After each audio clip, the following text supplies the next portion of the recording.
বন্ধুদের জীবন বাঁচাতে গিয়ে নিজের জীবন বিসর্জন দিলেন 18 বছর বয়সী মেহরাব হোসেন। গেল 17 জুন দুপুরে 18 জন বন্ধুর সাথে ঘুরতে যায় বান্দরবনের নাইক্ষ্যংছড়ি ঘুমদুমের বড়ইতলী ঝর্ণায়। সেখানে থাকা ঝিরি পার হচ্ছিলেন মেহরাব সহ তার বন্ধুরা। পরে এক পর্যায়ে দেখতে পায় মেহরাবের কয়েকজন বন্ধু পাহাড়ি ঢলের স্রোতে ভেসে যাচ্ছে। সেটি দেখে এগিয়ে যায় মেহরাব। 4 বন্ধুকে উদ্ধার করে মেহরাব।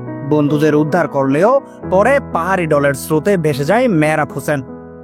নিজের জীবন উৎসর্গ করে বন্ধুদের জীবন বাঁচিয়ে সারা জীবনের জন্য বিদায় নিলেন মেহরাব।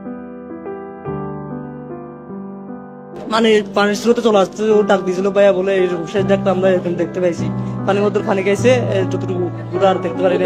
আমরা লাস্ট ছিলাম 2 জন। লাস্টের পরে ও জাম মেরে দিছে, আমি ওর গেঞ্জি ধরে ফেলছি। গেঞ্জি ধরার পরে আমি বাগডোয়া দিয়ে ফেলছি। বাগডোয়া ধরার পরে তারপর 7-8 কান্না করতেছে। আমি বলতেছি কি হয়েছে, হয়তো আমার ভাই বেশি গেছে।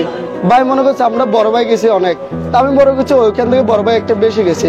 ও আইতে কোন ভাই, হয়তো মেহরাব ভাই বেশি গেছে। আমরা আপনার ঘন্টায় 2 ঘন্টার মতো এখানে করছিলাম। পানিতে তো লাভ দিতে পারছি না। পানিতে এত দায়িত্ব করে আজকে 20 তারিখ 3 দিন পরে লেজুরপুর ব্রিজের মধ্যে মেহরাবকে পাওয়া গেছে মৃত অবস্থায়। অবশেষে 4 দিন পরে 20 জুন রেজু খালের ব্রিজ এলাকায় ভেসে থাকা অবস্থায় মেহরাবের মৃতদেহ উদ্ধার করা হয়।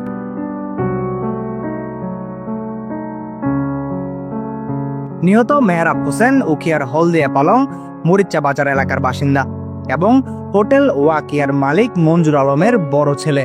নিহত মেহরাব হোসেন চট্টগ্রামের একটি মাদ্রাসার ছাত্র এবং কোরআনে হাফেজ। এদিকে মেহরাব হোসেনের নির্মম মৃত্যুর খবরে এলাকায় শোকের ছায়া নেমে আসে। রিয়াজ উদ্দিন রিয়াজের প্রতিবেদনে জয়ন্ত জয়, CCN।